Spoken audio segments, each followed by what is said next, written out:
Well, we're looking at the fire danger for parts of the plains and the upper Midwest for the days ahead and potentially for the month of March.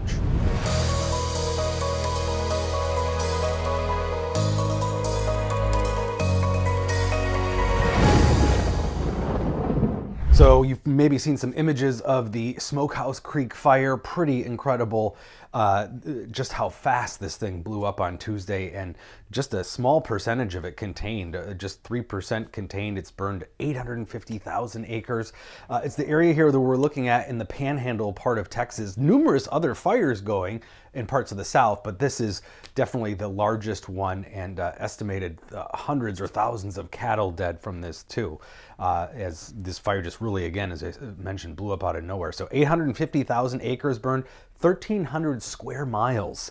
So this is a huge area, so large that it was actually visible on satellite imagery when it blew up here on Tuesday. This is a recording of the Panhandle of Texas, and see how large that area is that blew up, and it's still going, not as intensely as it was on Tuesday, but pretty incredible sight there. And this is an area that gets a lot of change of weather, high winds, low humidity, really through the whole plains, but particularly this area as you get sort of dry air or dry lines that come out of New Mexico in the higher elevations. So these were wind speeds midday Tuesday, sustained winds at 40, 50 miles an hour. Gusts were up to 60 miles an hour. Again, this is Tuesday afternoon, looking at some of those winds. Well, the whole plains saw a lot of wind that day, but in particular, the Panhandle of Texas.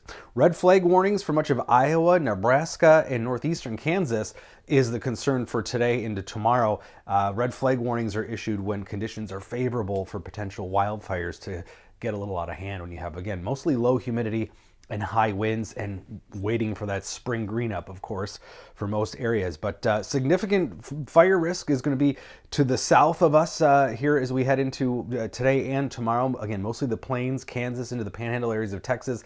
In particular, we'll be watching the winds again on Tuesday, or Saturday rather, in that Panhandle area of Texas. So this is the relative humidity forecast. As we head into Saturday, the low relative humidities, we're talking about values that'll be under 20%, so dry air, dry conditions, and then we're also going to be dealing with the potential for wind. Most of that wind north of the Smokehouse Creek fire today into tomorrow, but then again on Saturday, the wind flares back up in the Panhandle of Texas. So that's that combo of high winds and low humidity, and again, still waiting for the green up in many of those areas of northern Texas. So forecast wind gusts Saturday, not as bad as Tuesday, but over 40 miles an hour is definitely a problem when you're trying to contain or even suppress that fire. And when we look ahead at March, the upper Midwest is an area that the Interagency Fire Center is looking at for potential elevated fire risk because of the lack of snow cover and the very warm winter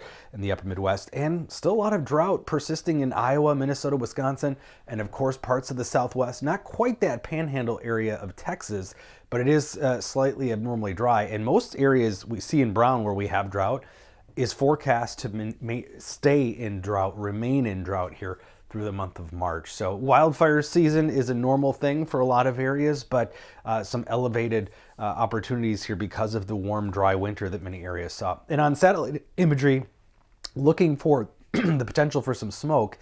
This is one particular model forecasting that smoke into the future, and it disperses, but you might see some hazy skies here for anywhere in the plains in the upper Midwest as south winds blowing in warmer air over the next couple of days pushes some of that smoke, or at least disperses some of it into the region. And as we head into the whole weekend, we're probably occasionally going to be dealing with a little bit of smoke or haze in the at least middle of the atmosphere with some of these fires that are going on in the south.